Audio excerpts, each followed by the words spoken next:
የኤርትራ ጉዳይ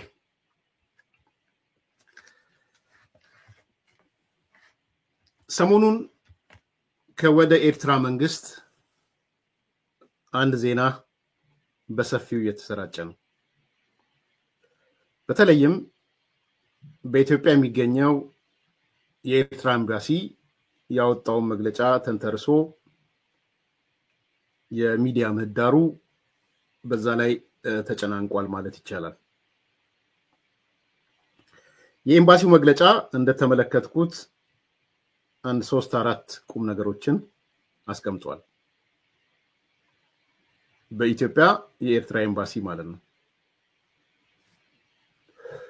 አንደኛው የኤርትራ የውጭ ጉዳይ ሚኒስትር ኡስማን ሳላህ ከአሜሪካ ፕሬዝዳንት የአፍሪካ ጉዳዮች ዋና አማካሪ ጋር ተገናኝተው ተወያዩ የሚል ነው።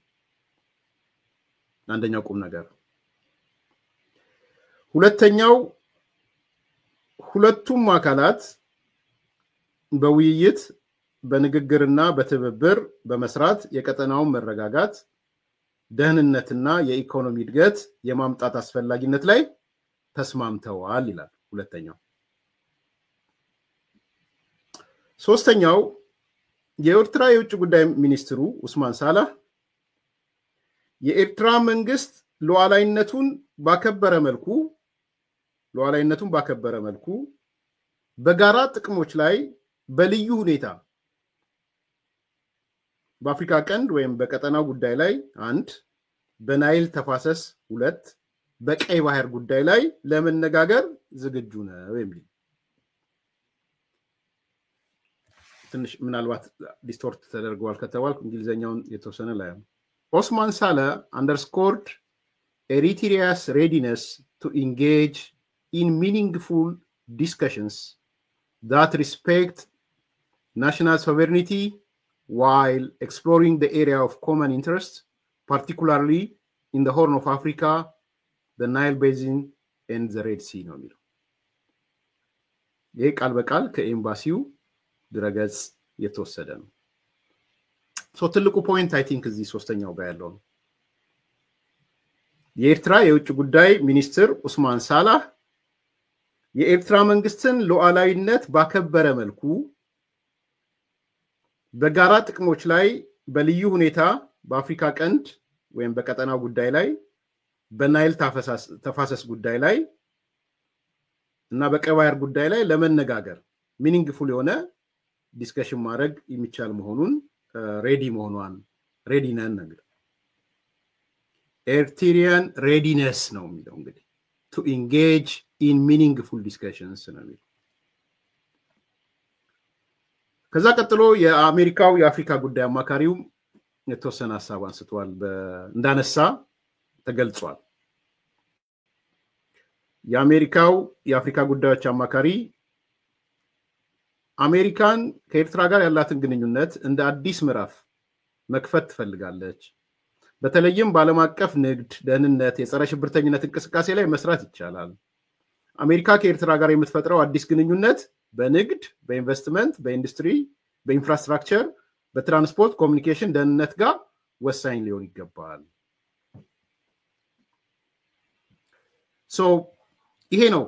ይሄ ዋነኛ መወያያ ዋነኛ አጀንዳ ሆኗል።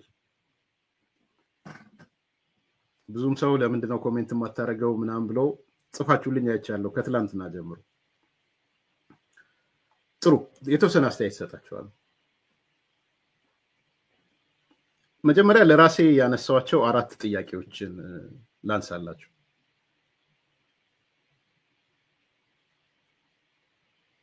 አንደኛ እኔ የራሴን ጥያቄዎች ናቸው። አንደኛ ያነሳሁት የኤርትራ መንግስት በአፍሪካ ቀንድ ቀጠና ጉዳይ፣ በናይል ተፋሰስ ጉዳይ፣ በቀይ ባህር ጉዳይ ላይ ለመደራደር ያለው ፍላጎት ካንገት ወይስ ካንጀት የሚል አንደኛ ነው ያነሳሁት። ካንገት ነው ካንጀት ነው የሚል ማለት ነው።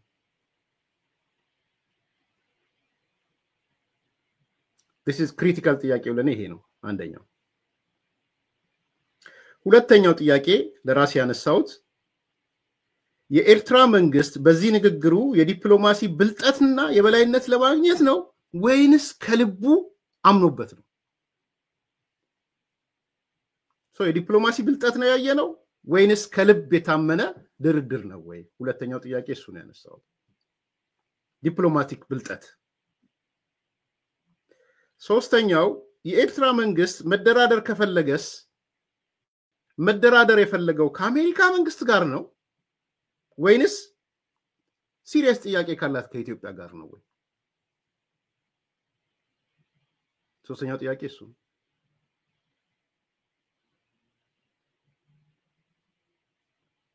አራተኛ የኢትዮጵያ መንግስት አቋም ምን ሊሆን ይገባል የሚል ነው ያነሳሁት። አምስተኛ ግን እኔ ኤርሚያስ እንደግለሰብ ምን አይነት አቋም ወስዳለሁ? እንደግለሰብ ነው፣ መንግስት አይደለሁም፣ ባለስልጣን አይደለሁም። እነዚህ አምስት ክሪቲካል ነጥቦችን ነው ያነሳኋቸው። ተስፋ አደርጋለሁ ብዙዎቻችሁ ጭንቅላት ውስጥም የሚሽከረከረው ይሄ ይመስለኛል።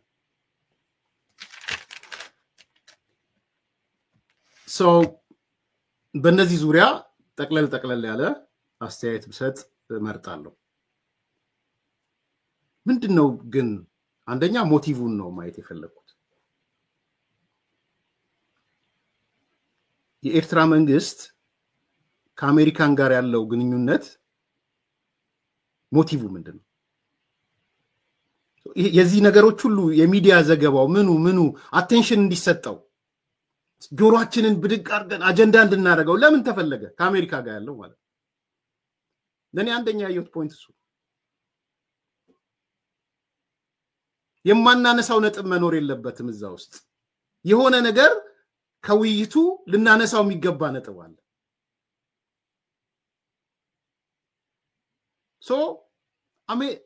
ኤርትራ መንግስት ሻቢያ ኢሳያስ አፈወርቂ ከአሜሪካ ጋር ያለውን ግንኙነት ማሻሻል ፈልጓል። ብርቱ ፍላጎት ኖሮታል። ሻቢያ ከአሜሪካ ጋር ባለው ግንኙነት እንዲሻሻል ከልክ በላይ ቋምጧል። የመቋመጥ ጉዳይ ነው ያለው። ይሄ ደግሞ ሐሳብ ሰዎች ኢሹ እንዲያደርጉት ይፈልጋል። ይሄው ኤርትራ ከአሜሪካ ጋር ተገናኘች ምናምን የሚል የቋመጡት ነው።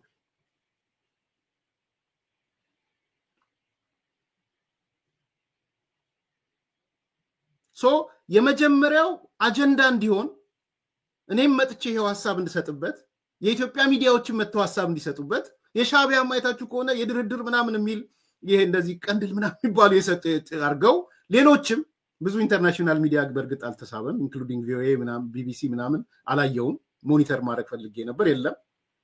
ቢቢሲ ዶቼ ቬሌ ምናምን ብዙ አላየውም ከይቅርታ ጋር። ኢንተርናሽናል ሚዲያው ብዙ አትራክት አላደረገም። ግን በኢትዮጵያውያንና በኤርትራውያን በምናምን ስቧል፣ አትራክት አድርጓል።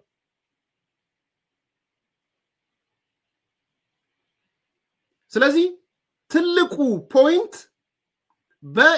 በአሜሪካና በኤርትራ መካከል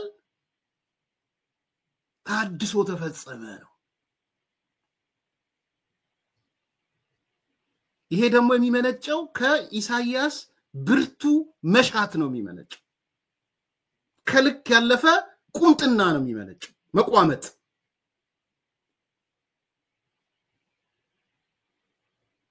ለምንድን ነው መሰላችሁ? ይሄ ኢሳያስ አፈወርቂ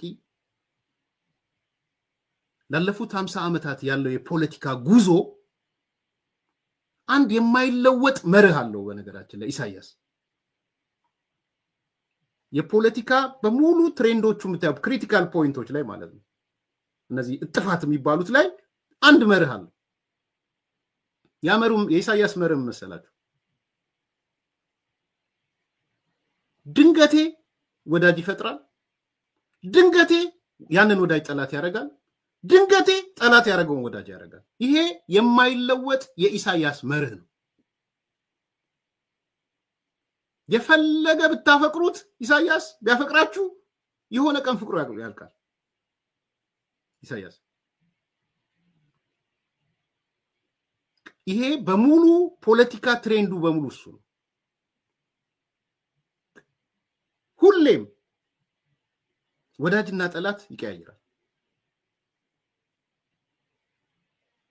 ሶ ዛሬ በጣም ወዳጄ ነው እንደው ዛሬ በጣም አንሶላ ካልተጋፈፈን ምናምን ብሎ ነገ አንሶላውን ይቀዳድደዋል ወይም ያቃጥለዋል ይሄ ቲፒካል የኢሳያስ የማይፎርሽበት መርሆ ነው በነገራችን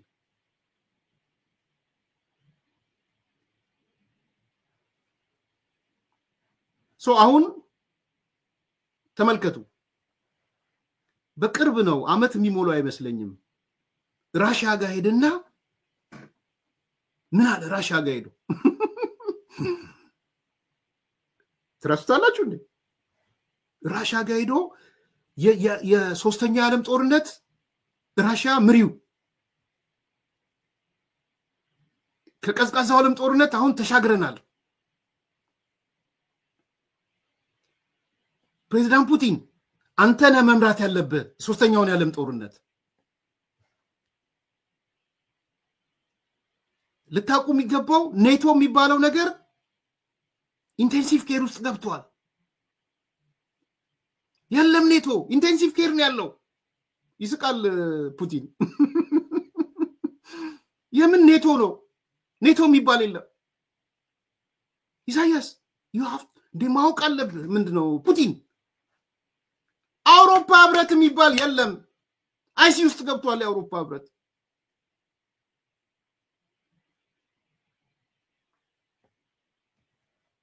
የራሺያ ዩክሬን የሚባል ጦርነት የለም ደ ፑቲን you have to ዓለም መረዳት አለበት there is no Russian Ukraine war now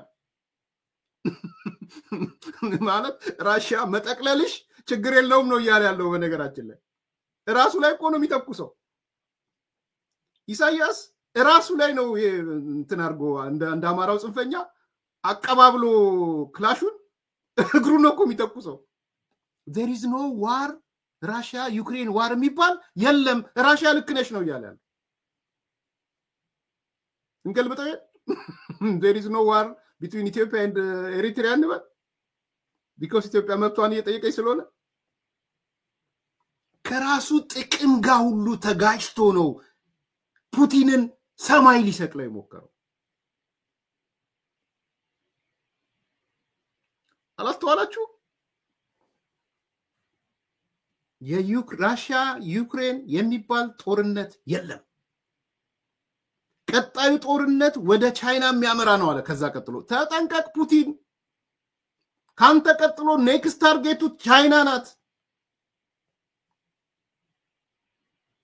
ቻይና ላይ ተጀምሯል ደሞ አሁን ቻይና ከህንድ ጋር ቻይና ከምናም ጋር ስትል ጀምሯል ምዕራባውያን ኔቶ ይሄ አይሲ ውስጥ የገባው ኢንቴንሲቭ ኬር ውስጥ የገባው አውሮፓ ህብረት ኖሮ የሌለው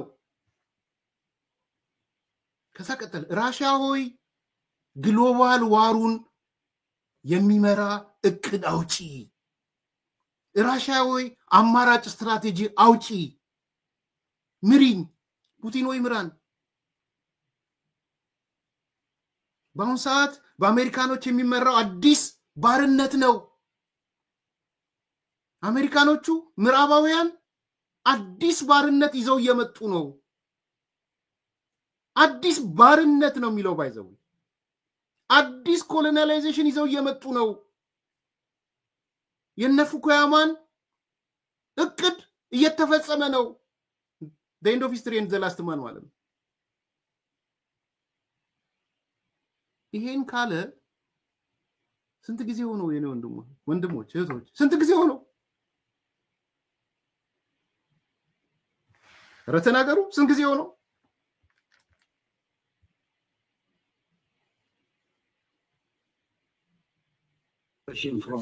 from our perspective when people talk about Russia Ukraine I say there is no Russia-Ukraine war at all there is no Russia-Ukraine conflict this is war declared by NATO on Russia The war declared by NATO on Russia is not only for Russia, it's for dominating the whole world.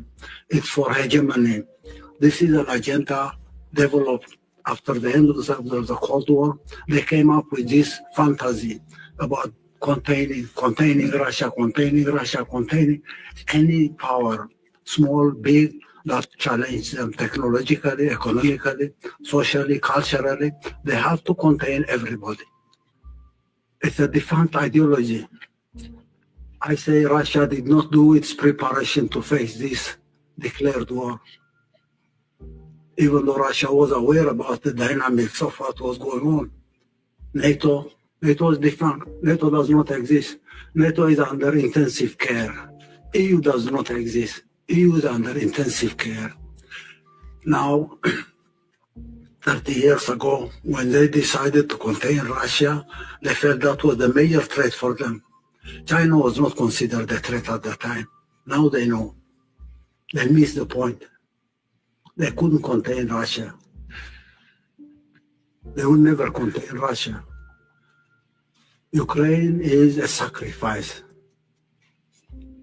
Ukraine is a price they have to pay. They will not pay it on their own. They will provide billions and billions, even trillions, to continue this war. And now we need to have the narrative straight. This is not war between Russia and Ukraine. This is declared war against Russia because Russia was the major threat at the time. Now they can't dominate the whole world. They have to defeat Russia so that they hegemonize everything. No one should be their equal technologically, militarily they have to be superior, economically they have to control everything, grab every resource here and there, technology under their control. That dream is no more. Now the fighting going in Ukraine is their battleground. That battleground is a sacrifice for them. እየሰማችሁ ነው አይደል? ጊዜውን ታይም ፍሬሙን አስታውሱኝ። አዲስ ኮምፓሶች መቼ ነው ይሄ? አንድ አመት ከምናምን ያልፈው አያችሁ። ራሽያ ነው መምራት ያለባት ዓለምን። ግሎባል ዋሩም ከመጣ የግሎባል ዋሩ እቅድ መምጣት ያለበት ከራሽያ ነው። ፑቲን ምራን የዓለም ኦርደርን የምትቀይረው አንተ ነህ። ኔቶ ኢንቴንሲቭ ኬር ውስጥ ነው ያለው። የለም ኔቶ ዩሮፒያን ዩኒየን የለም። በጣም አስገራሚው ግን ባይዘው በጣም ከባዱ የራሽያ ዩክሬን የሚባል ጦርነት የለም ያለው በረከት በላይነም ሲያነሳት ሰምቻለሁ። ተቆም ሲያደርጋል። ከዚህ በላይ አውቶማቲክ አቀባብለህ ራስ ላይ መተኮስ የለም። በነገራችን እግር ላይ፣ ወገብ ላይ፣ ልብ ላይ፣ ጭንቅላት ላይ መተኮስ ማለት ነው። ኦኬ በዚህ አሰምሽን እንሂድ። ራሽያ ዩክሬንን ዲማንድ ያደረገቻቸው ነገሮች እኛ ኢትዮጵያውያን እኮ ኤርትራ ጋር ዲማንድ ያደረግናቸው ነገሮች በኢሳያስ ስሌት ከሄድን ኢትዮ ኤርትራ ጦርነት ኢትዮጵያ ጦርነት ከፍታ እንኳን ብትሄድ there is no Ethiopian Eritrean war ማለት ነው። because የራሽያ ጥያቄ ከኢትዮጵያ ጥያቄ ጋር ይመሳሰል። እንደውም ራሽያ የተሻለ እድል አላት። ሌሎች ፖርቶች አሏት፣ ሌሎች የባህር መውጫዎች አሏት፣ የባህር አክሰስ አላት፣ ባህር አላት። የተሻለ በክረምትም በበጋም በበረዶ ባይኖር ምናምን ሳይኖር የምትጠቀምበት ሚል ከማለት ነው እንጂ ከኛ ትሻላለች ራሽያ። ትልቅ ናት። ነገ እኛ በራሱ በኢሳያስ ንግግር ተነስተን እኔ ጦርነት አላውጅም አልፈልግም ወደ ጦርነት ብንገባ ግን there is no Ethiopian Eritrean war ማለት ይገባችኋል? የተነሳ ያለው ነገር በዚህ ልክ ነው ይሄ ሰው የሚናገረው። ራሽያን እንዴት ሌላውን እንዴት ጭላሸት ቀብቶ ኮሎኒ የመጣብን ነው ብሎ የራሽያና ቻይና ወዳጅ ነው የነበረው። To put this straight on the record. When a big meeting like this, Russia, Africa is held, people will have to come to a consensus. This is not war between Russia and Ukraine, to me. And anyone who has a different explanation will have to tell me. This is war declared on Russia, but declared war for hegemony. The last 30 years, we have seen the details of the mechanics of this declared war. This last event is the final phase to me. It will end sometime. NATO will not get out of intensive care. EU will not get out of intensive care. These are systems that are crumbling. It's only a matter of time. And the whole world will have to be prepared, not to defend Russia, but stand with Russia so that this hegemonistic idea will not prevail at any point in time in history. How do we...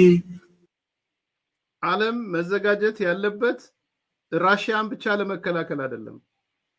አንደኛ የራሽያን ወረራ ተቀብሏል እንዳያችሁት የለም ጦርነት እንደዚህ ዩክሬንን ብሎ ግን ዓለም ዲፌንድ ማድረግ ያለበት ስለ ራሽያ ብቻ አይደለም። የዓለም ጦርነት እየመጣ ነው። በደንብ እንድትሰሙት ነው ዴሊብሬትሊ የቆራረጥኩ ማሰማችሁ።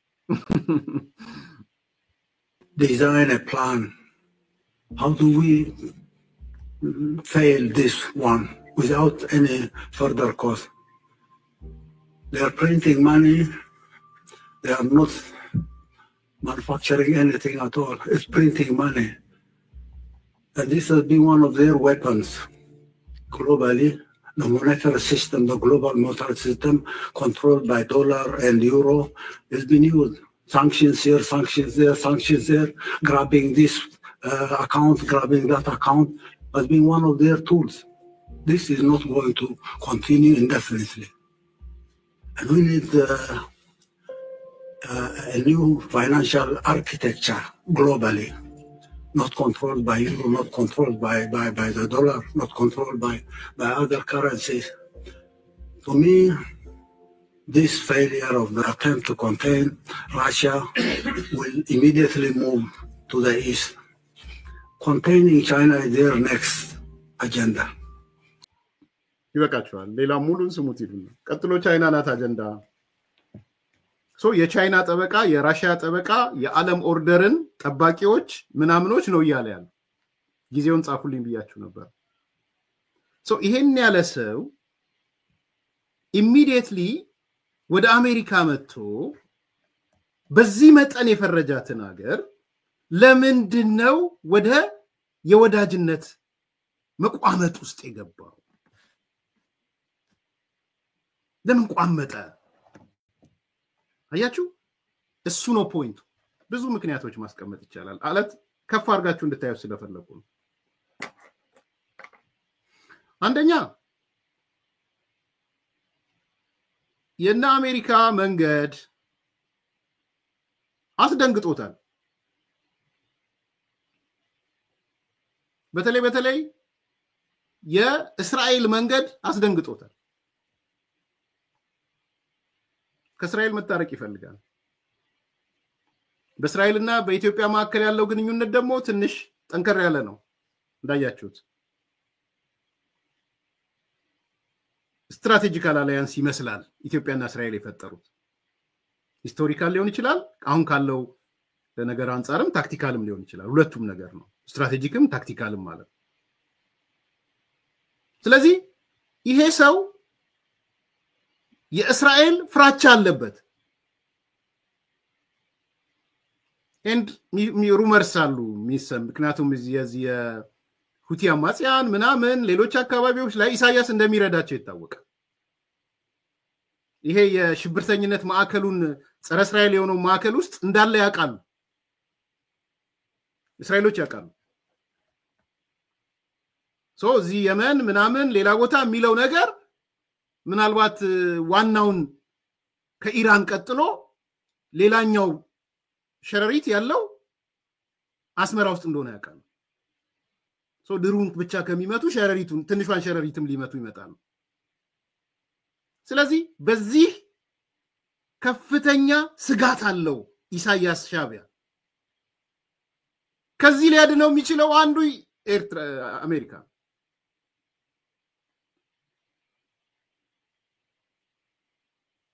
ትራምፕ ነው ሊያድነው የሚችለው ምክንያቱም በትራምፕና በእስራኤል መካከል ያለው ግንኙነት ማለት ነው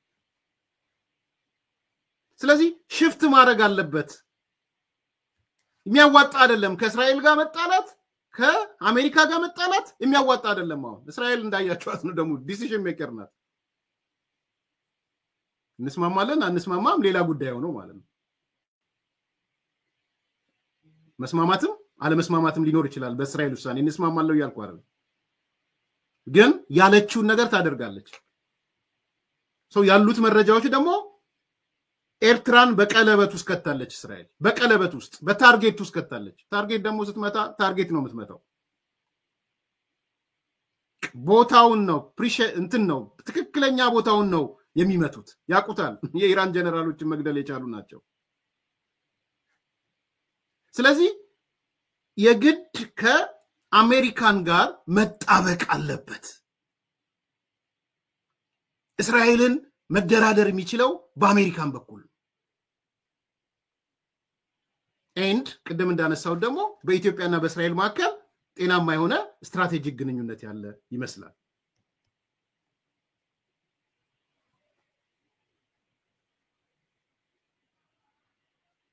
ይሄ አንደኛው ነገር ነው ሁለተኛ ኢሳያስ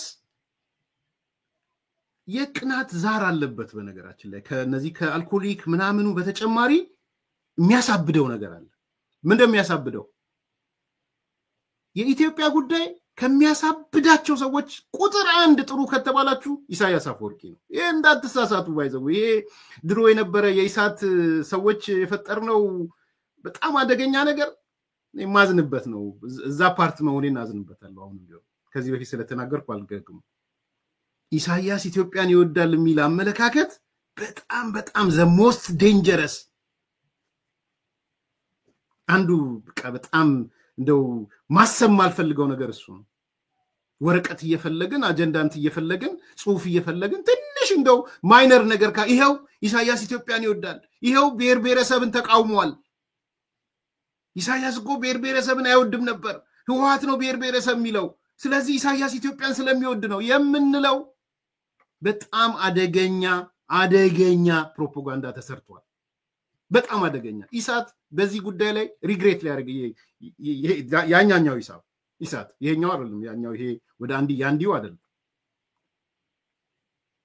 ህሊና ያለው ነው ያልኳለሁ ህሊና ያለው ፊል ያደርግ የሰራነው ስራ ቀላል በጣም ከባድ ስራ ነው የሰራነው እውነቴን ነው ነው የሆነች ወረቀት ባገኘን ቁጥር የሆነች መጽሐፍ ላይ ኢሳያስ የብሔር ፖለቲካ አይወድም ባገኘን ቁጥር ለምንድን ነው የብሔር ፖለቲካ የማይወደው የሚለውን ትንተናትተን ኢትዮጵያን ስለሚወድ ነው የሚል ነው ምንድነው ነው እንዴ እንደዛ ነው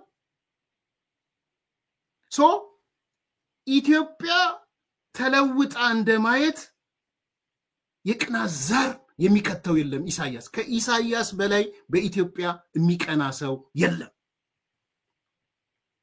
የለም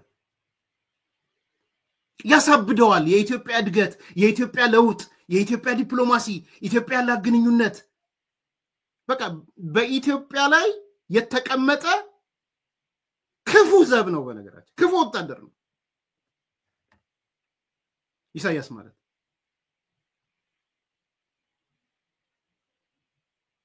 ሶ ይሄ ክፉ ወታደር እንደ ወታደር የሚለው ስያሜ ሌላ ፈልጉልኝና ክፉ ደንቃራ በቃ ኢትዮጵያ ስትመጣ አይኑ ደም የሚለብስ የኢትዮጵያ እድገት የሚያሳብደው ኢትዮጵያ ዲፕሎማቲካሊ ከራሺያ ስትገናኝ ከአሜሪካ ስትገናኝ ከእስራኤል ስትገናኝ ናላው ህሊናው ሚዞር እዚህ ስቴጅ ላይ ነው ያለው ኢሳያስ ሉክ ኢትዮጵያ ከእስራኤል ጋር ጥሩ ግንኙነት ነው ያላት ቅድም የእስራኤል ፍራቻን ነግራቸዋለሁ ልትመታኝ ይሆን ዛሬ ይሆን አውርዳ ይሆን ድሮኑን ምናምን ኢሳያስ ቀን ከሌሊት ቢኮስ ስራውን ያቃላ አልሻባብ የሚደግፈው እሱ ነው አልሻባብ የሚያጠናክረው እሱ ነው አሲስን የሚደግፈው እሱ ነው ዩቲን የሚደግፈው እሱ ነው የሽብርተኛ መፈልፈያ ትንሹ ሸረሪት እሱ ነው ይሄ የሚያደራው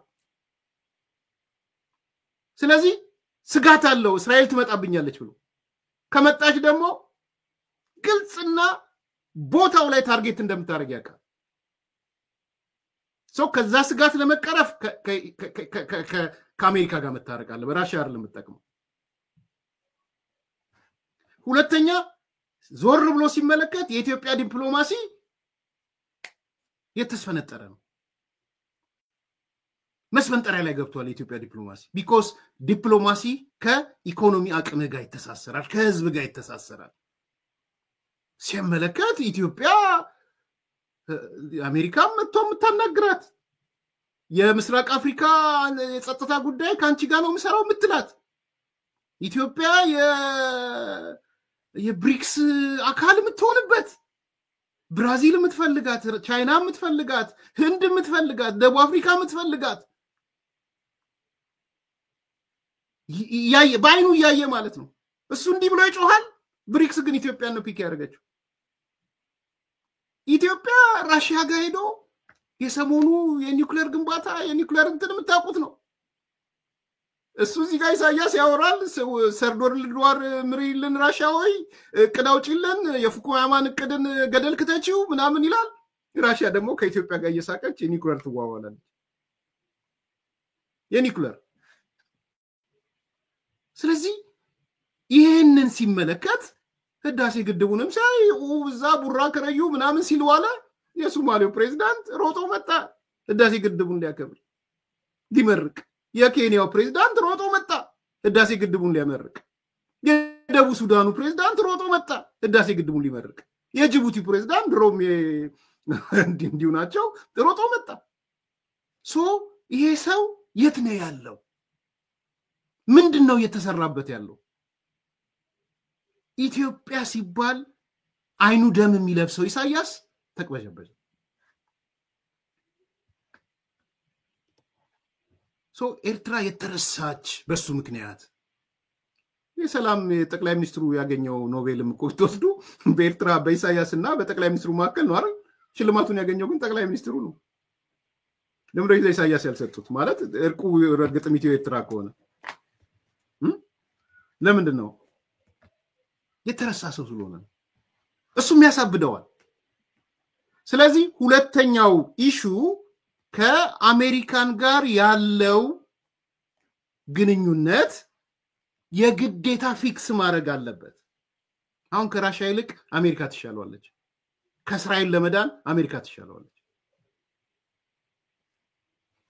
የቅናዛሩን ትንሽ ተንፈስ ለማድረግ ተጠቅሟለች አጠቅሙም ሌላ ጉዳይ ሆኖ የሆነ እኔም ከአሜሪካ ጋር ታይቻለሁ ማለት አለበት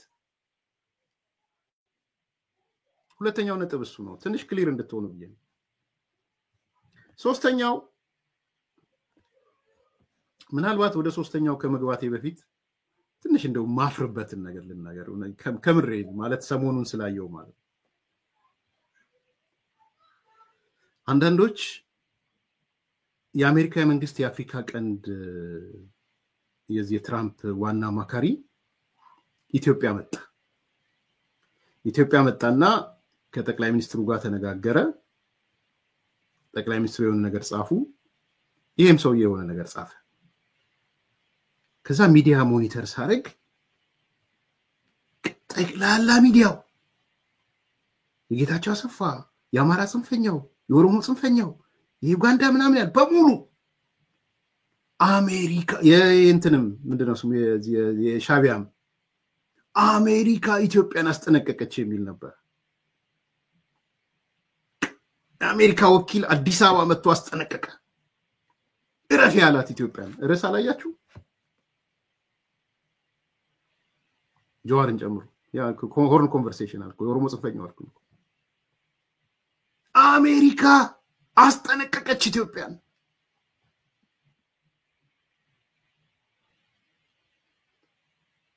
ዛሬ እቺን ይሉታል እኛክስ ኢትዮጵያ ነው የመጣው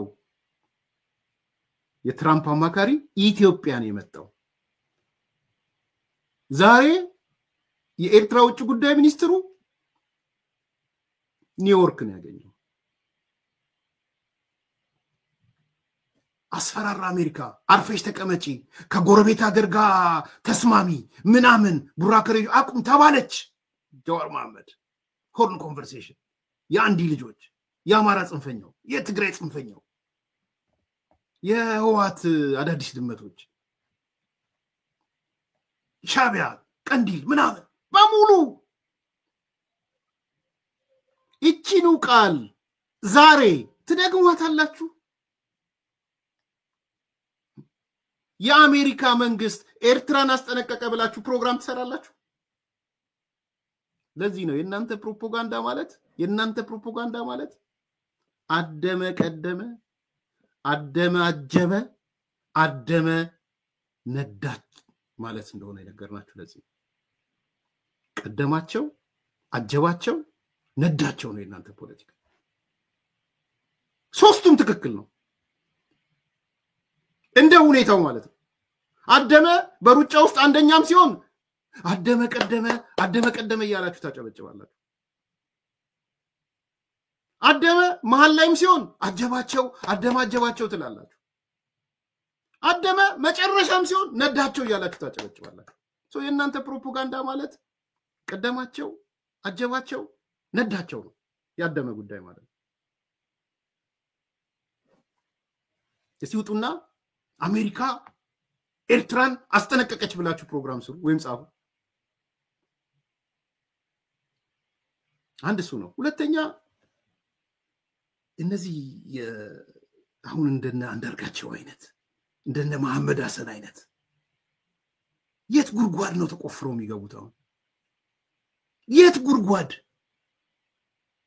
ይበቃቸዋል የሚቆፈሩበት ጉርጓድ ራሱ ጥልቀቱ ይሄ በመጅ ተጠቅልሎ ጥልቅ ባህር የመወርወር ያህል ነው በነገራችን ላይ መጽሐፉ ላይ እንዳለው መጅ ላይ ጠቅልለ መጅ ላይ ወደ ጥልቅ ባህር ወርውረው እንደተባለ ወደ ጥልቅ ባህር ነው የወረወራቸው እድሜ ልካችሁን ለምንድን ነው የማነሳው አሜሪካ ማለት ኢምፔሪያሊስት የአሜሪካ ምናምን ኔቶ ምናምን አይረባም ኢንቴንሲቭ ይሄን በሙሉ ቀርተው ነበር ሲናገሩ የነበሩት እና አንዳርጋቸው እነ መሐመድ ሐሰን ዛሬ የት ነው የምትገቡት ዛሬ ስለ አሜሪካ የጻፈው ኢሳያስ የት ነው የሚያስገባችሁ ምን አይነት ትንታኔ ነው ይዛችሁ መጥቷል አደመ ቀደማቸው አደመ አጀባቸው አደመ ነዳቸው እናንተ ደዛ ናችሁ በቃ ሶ ሲቀድምም ሲያጅብም ሲነዳም ትክክል የምትሆኑበት ማለት በሶስቱ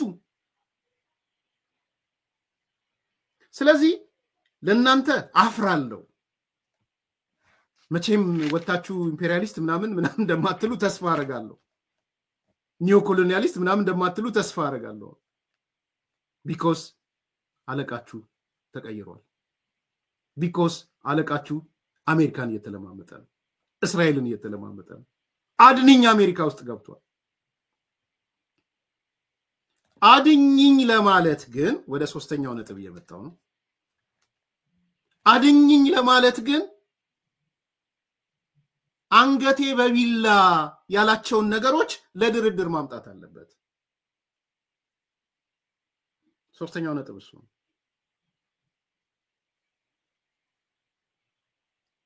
ኢሳያስ አደጋ ውስጥ ነው ያለው ቅድም ባህሪውን ነግሬያችኋለሁ አደጋ ውስጥ ሲወድቅ ሁሌም ኢሳያስ ይቀይራል ጠላትና ወዳጅ ይቀይራል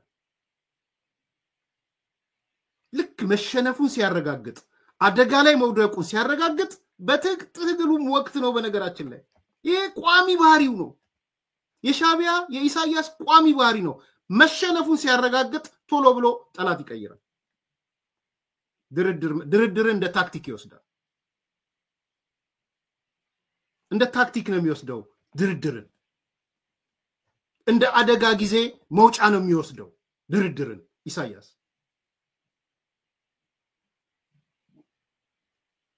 ብዙ ምሳሌዎች ልነግራችሁ ይችላል ደርግ በጣም ገፍቶ በሄደበት ሰዓት ደርግ መታቁት ነው መጽሐፍ ጽፈው ውስጥ የነበሩ ሰዎች በቃ ጠመንጃው ይዘቅዘቅ የምን ጦርነት ብለው እሱ ለድርድር ክፍት ነኝ ያለው የተከላከለው ቲፒኤልኤፍ ነው መለስበታል ኢትዮ ኤርትራ ጦርነት ወቅት መጨረሻ ስቴጅ ሲደርስ ለአልጄሪያው ፕሬዝዳንት ደውሎ ነው ነጭ ባንዲራ ያውለበለበው። አሁን ክሪቲካል ፌዝ ላይ ደርሷል አሁን ባልኳችሁ ምክንያቶች። ስለዚህ የሆነች ለድርድር ክፍት ያስመሰለው ነገር መምጣት አለበት። ከአሜሪካኖቹ ጋር ሲገናኝ ሁሉን ነገር ቢዘጋ ጉድ ሊሆን ነው። አይ እኔ በዚህ ጉዳይ አልደራደርም፣ በእንደዚህ ጉዳይ አልነጋገርም ምናምን ቢል የመጣበት አደጋ እንቢ ከሚለው ይበልጥበታል። ስለዚህ ማስመሰል አለበት። የኔ መጨረሻ ድምዳሜ ኢሳያስና ሻቢያ እያስመሰለ እንጂ ከልብና ከእውነቱ ሊደራደር አልመጣም። ጊዜ ማጥፋት የሌለብን ለዛ ነው። ኢሳያስ ከመጣበት አደጋ ለመዳን ነው እደራደራለሁ ያለው። ከልቡ አይደራደርም። የኔ እምነት ነው። በምንም ተአምር የኢትዮጵያ መንግስትም ይሁን በኢትዮጵያ ዙሪያ ያሉ አካላቶች ኢሳያስ እደራደራለሁ አለ በሚል የጀመሩትን ስፒድ ከቀነሱ ገደል ነው የሚገቡት። ማሳሰብ ፈልጋለሁ።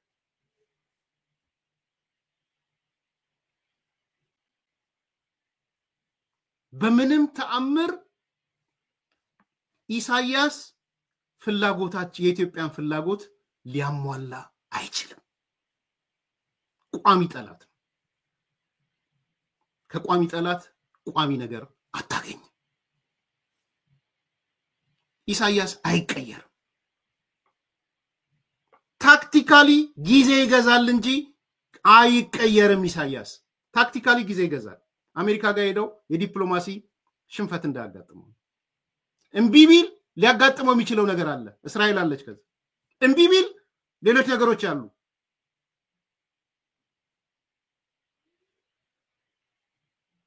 ስለዚህ ሲስተሚክ የሆነ እኔ በባህር በር ጉዳይ ላይ በመናምን ጉዳይ ላይ በናይል ቤዛን ጉዳይ ላይ በቀንዱ ጉዳይ ላይ በመናምን እደራደራለሁ የሶቨሬን ሉዓላዊነቴ እስከተከበረ ድረስ የሚለው ውሸቱን ነው። ይሄ እንደ ኢትዮጵያዊ ነው የምናገረው። ጊዜ መግዛት ማለት ፌዞቹ እስኪያልፉ ማለት ነው። ልክ ይሄን ሲል አሜሪካኖቹ ምናልባትም ለእስራኤል ጋር ደውለው እስቲ ቆይ አረጋጊው ሊላቸው ይችላል። ከኢትዮጵያ ጋር ያለው ነገር የለዘበ ነገር ሊመጣ ይችላል። ስለዚህ ታክቲካል የሆነ ጉዞ ነው ያደረገው ኢሳያስ። በምንም መንገድ የኢትዮጵያን ፍላጎት ለማሟላት ኢሳያስ እሺ አይልም። ፍቃደኛ አይሆንም።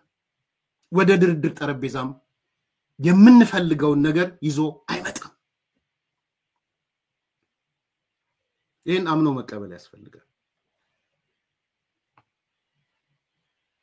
መደራደሪያ ታክቲካል የዲፕሎማሲ ማምለጫ ነው።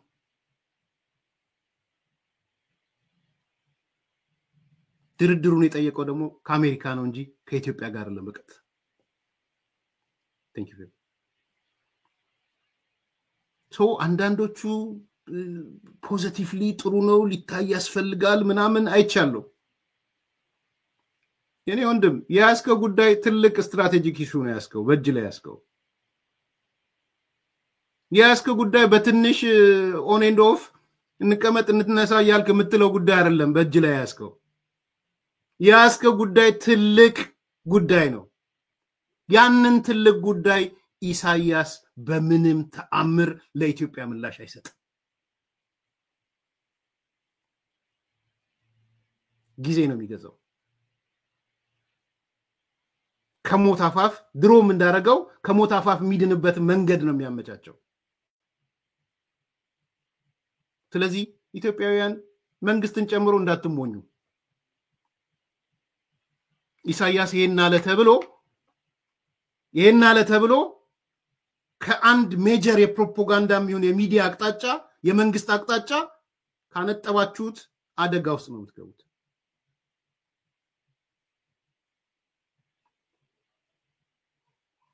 ኢሳያስ በምንም ታምር ኢትዮጵያ የባህር በር ባለቤት እንድትሆን አይፈልግም። ይሄን አስረግጬ ነው የምናገረው። በታሪክ ብሳሳት እመርጣለሁ። ኢትዮጵያን የባህር በር ባለቤት ካረገ ፍቃደኛ ከሆነ እኔ ቆሜ ኢሳያስ አፈወርቂን ይቅርታ ጠይቀዋለሁ። ሻቢያን ይቅርታ ጠይቃለሁ ወጥቼ። በእርግጠኝነት ነው የምነግረው። ያዙት ይሄን ፖይንት።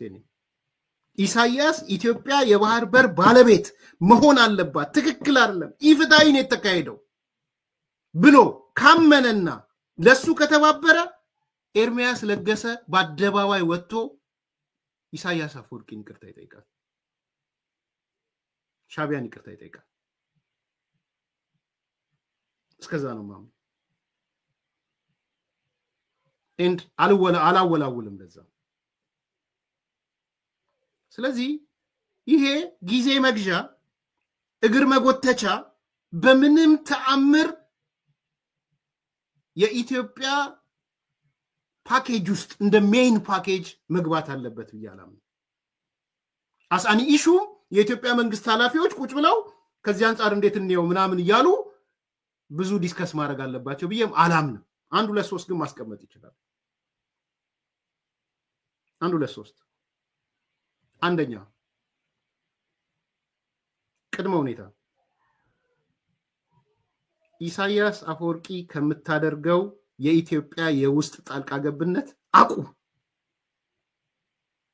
የመጀመሪያው ቅድመ ሁኔታ እሱ ነው። ኢትዮጵያ ውስጥ የምታደርገውን ጣልቃ ገብነት አሁኑኑ አቁም። ይሄ መንግስት ማድረግ ይችላል ይሄ ማድረግ የቅድመ ሁኔታዎች ቅድመ ሁኔታ ነው። በነገራችን ላይ ከህወሓት ጋር የፈጠርከውን ጽምዶ አቁም። የትጥቅ እያሰለጠንክ የምታስገባውን አቁም። ከፋኖ ጋር ይሄ ከፋኖ ከነ ጽንፈኛ አማራ ኃይል ጋር ከነ ዘመነ ከነ ምሬ ወዳጆ ጋር እያሰለጠንክ የምታስገባውን አቁም። ጽምዶ ምናምንዶ እዛው በጠበል ስቶፕ። መጀመሪያ እሱ ነው መሆን ያለበት። ኤንድ ይሄን ደግሞ የሚያረጋግጥ ቡድን ያስፈልጋል። ዛሬ ኢትዮጵያ እየታመሰች ያለችው በሻቢያና በህወሓት ነው። ልንገራችሁ መረጃ። የሰሞኑ የምሬ ወዳጆ ቲም እየተመራ ያለው በወዲም በተይ ነው እየተመራ ያለው። ወዲም በተይ የሚባለው ነው ትዕዛዝ እየሰጠ ምሬ ወዳጆን የሚያስተላልፍ ያለው። አለመስማማት አለ በተወሰነ መልኩ በአርሚዎቹ ምናምን እዛው ትግራይ ውስጥ አንዳንድ ቦታም ክላሽ አላቸው ባለኝ መረጃ። ያም ሆኖ ግን ወዲም በተይ በቀጥታ ያሰለጠነው የሚመራው ትላንትና ያሰለጠነው ስም ሪዘርቭ ዶኜ ነው መግለጽ ስላለብኝ ነው ዛሬ። እነ ወዲም በተይ የሚመሩት ነው እነ ምሬ ወዳጆ ያረጉት ኦፕሬሽን። እነ ወዲም በተይ ደግሞ በቀጥታ ግንኙነታቸው ከሻቢያ ጋር ነው። ኢትዮጵያን እዚህ በኩል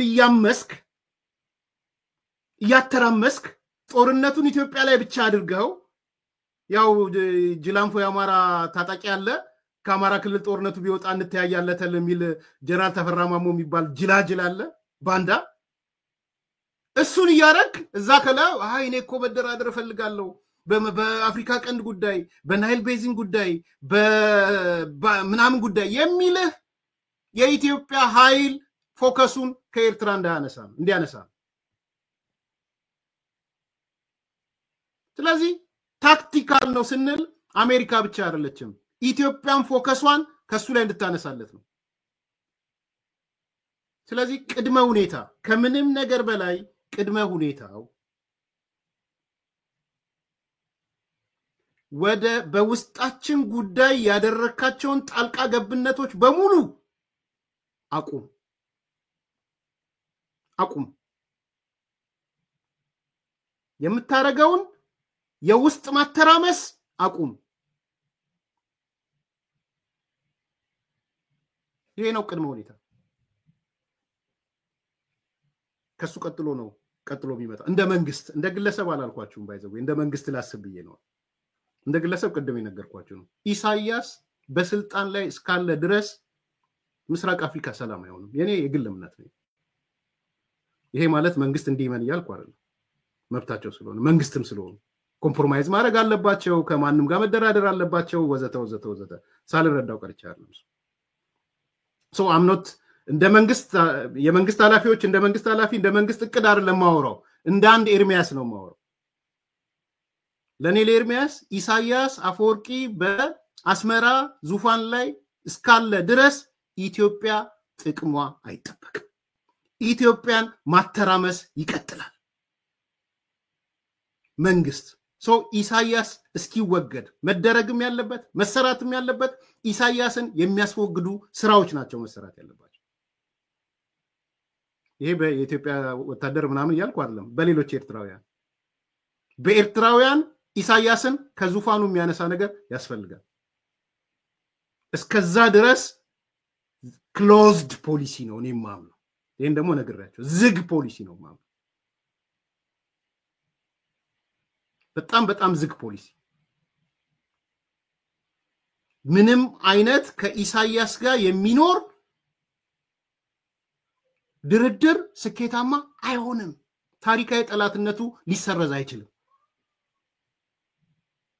በምንም ታምር በኢሳያስ የኢትዮጵያ ታሪካዊ ጠላት ነው ፔሪድ 4 ነጥብ ስለዚህ ስሙዝ የሆነ ነገር ፈልጋለሁ ካለ አሁን እንደ መንግስት ነው የምናገረው የመንግስት ሰዎች መጀመሪያ መጠየቅ ያለባቸው የኢትዮጵያ መንግስት ሰዎች የውስጥ ጣልቃ ገብነትን ባስቸኳይ አቁም ጽምዶ ምናምን ያልከው ነገር አቁም የምትረዳቸውን አካላት አቁም እነ ወዲም በተይ ምናምን ይባሉ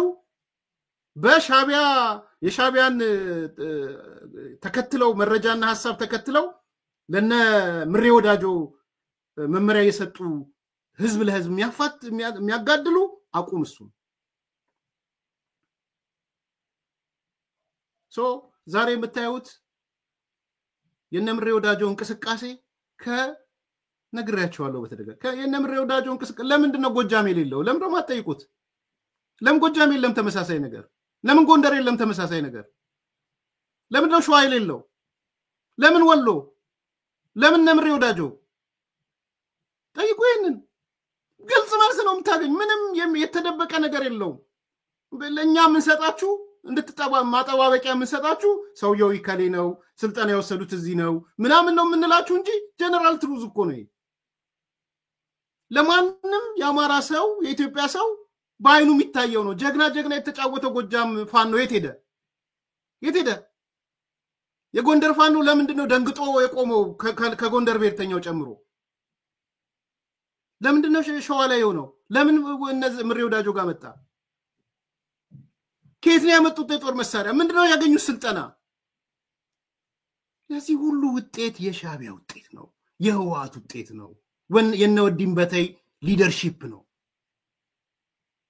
because ነወዲም በተይም ጦርነቱ ትግራይ ውስጥ እንዲሆን አይፈልጉም ዛሬ ሄዱና ተመልከቱ በሙሉ የህዋት የሶሻል ሚዲያም የሜንስትሪም ሚዲያም የዩቲዩብ ሚዲያዎችን በሙሉ ሰዎቹን ሄዱና ያዩዋቸው የለጠፉትን ይው በሙሉ እንደውም አሉላ ደንግጦ ያንደኛውን ይሄ ማን ነው የሚባለውን አረ ይሄ ነገር ለትግራይ እኮ አይጠቅምም ብሎ አይቻለሁ ስክሪንሾት አድርጌዋለሁ አሉላ ሰለሞን ተደናግጦ ስክሪን ስላልኩት እንደማጠቃለያም ላሳያችሁ በጣም ቅር እንትን ብሎት እዚህ ህዝብ እንዴት ይጠቅማል ይሄ ነገር አሉላ ሰለሞን አረ ይሄ ነገር ህዝብን አይጠቅምም ያረጋችሁ ያለው ማን የለጠፈው ሀፍታይ የሚባል ሀፍታይ ሃይላይ ነው ምናምን ያ ግማሽ ብዱ ማለት ምን ብሎ ነው የለጠፈው የኦሮሞ ብልጽግና ሰራዊት ወልዲያን ሲጠብቅ ፋኖ መካነ ሰላምን ተቆጣጣረ ብሎ ነው ዛሬ በሙሉ ሂዱና ተመልከቱ ከሻቢያ ጋር የተጣበቁት የድመቶች አዳዲሶቹ ድመቶች በሙሉ እንዴት እየመሩት እንደሆነ ነው ያሳዩ ያሉት ኦፕሬሽኑ ማለት ለምንድን ነው ከፍየው በላይ የሆኑት እነዚህ ሰዎች ዋይ ለምንድን ነው ባለቤት የሆኑበት ለምንድን ነው ቢኮዝ ጦርነቱ በምንም ታምር ትግራይ እንዲመጣ አይፈልጉም ከትግራይ ያሸሹ ነው እና ወዲም በተይ ስራቸው ነው እየሰሩ ያሉት ምን ተዳው ነው ጦርነትን ትግራይ ጋር ስቦ የሚያመጣው አለለት እኮ ምስኪን አይምሮ የሌለው የጽንፈኛ አለ ማሰብ ማሰላሰል የማይችል ጽንፈኛ አለ ምንም ስትራቴጂስት የሌለው ጽንፈኛ አለ ስለዚህ ጎትቶ አመጣለት ጦርነቱ ይሄ ነው የሆነው እውነቱ ስለዚህ እኔ ሻቢያ ድርድር ጠየቀ ምናምን የሚባል ነገር ማዘናጊያ ነው ብዬ ነው ማለት ማዘናጊያነቱ ቅድም ስለዘረዘርኩት አልመለስም እንደማጠቃለያ የኢትዮጵያ መንግስትም እንደ መንግስት እኔ ኃይል የለኝም ጉልበት የለኝም ግን ቅድመ ሁኔታውን ማስቀመጥ አለበት ብዬ ግን አምናለሁ ስለዚህ ቅድመ ሁኔታው የውስጥ ኃይላችንን ከውስጣችን ውጣ የውስጥ ጣልቃ ገብነትን ውጣ ማንንም ነገር መታየት ያለበት ይሄን ነገር በደንብ ማየት የሚያስፈልግ ይመስለኛል አንዳንድ አስተያየት የምትሰጡ ሰዎች አይቻቸዋለሁ አውቄ ነው ዝም ያልኳችሁ እንዲታዘቧችሁ ስለፈለኩ ነው ሆን ብዬ ነው ዛሬ ፋኖን እየደገፈ ያለው እና ሀፍቶም ናቸው እዚህ ላይ ያያቸው ሆን ብዬ ነው የተውኳችሁ እየጮህላችሁ ያሉት እና ሀፍቶም ናቸው አያችሁ አይደል እንዴት አይነት እኔ አዝናለሁ ለአማራ ብሔርተኛው ሊደርሺፕ በማጣቱ ፊል አረጋ እውነት ለመናገር ፊል አረጋለሁ ግን ናፍቶም እየመሩት እና አዳዲሶቹ ድመቶቹ እየመሩት እና ሀፍታ እየመሩት የት ሊደርስ እንደሚችል ደግሞ ኤክስፔክት አደርጋለሁ ቢኮዝ እነዚህም ሰዎች ጥቅማቸውን እያስጠበቁ ያሉት የትግራይ ጽንፈኞችም በምንም ታምር ጦርነቱን ትግራይ ጋር መውሰድ አይፈልጉም በምንም ታምር በቃ እቺ ትግራይ የምትባል የጦርነት አውድማ እንዳትሆን ነው እየተሯሯጡ ያሉት ሻቢያም ኢሳያስም እየተሯሯጡ ያለው አንዴ ዲፕሎማሲ አንዴ ድርድር ምናምን የጦርነት አውድማው ኤርትራ እንዳይመጣ ነው ኤርትራ አትምጣብኝ ነው ስለዚህ ኤርትራ እንዳይመጣባት የትግራይ ጽንፈኛው ትግራይ እንዳይመጣበት የትዩን እሳቱ ይቃጠል አማራ ክልል ይቃጠል ይፈንዳ አማራ ክልል ይበተን የእሳት በሳት ይሁን እኛም እናተርፈው አማራ ክልል ሲነድ ነው ከሻቢያ ጋር የሚኖረው ነገር የምታነደውን የአማራ ክልል ውስጥ ለውስጥ እየገባ አቁም የሚል ነው መሆን ያለበት ነው ያልኳቸው ላይክ አርጉ ሰብስክራይብ አርጉ ሼር አርጉ መልካም በዓል በድጋሚ መልካም ቀን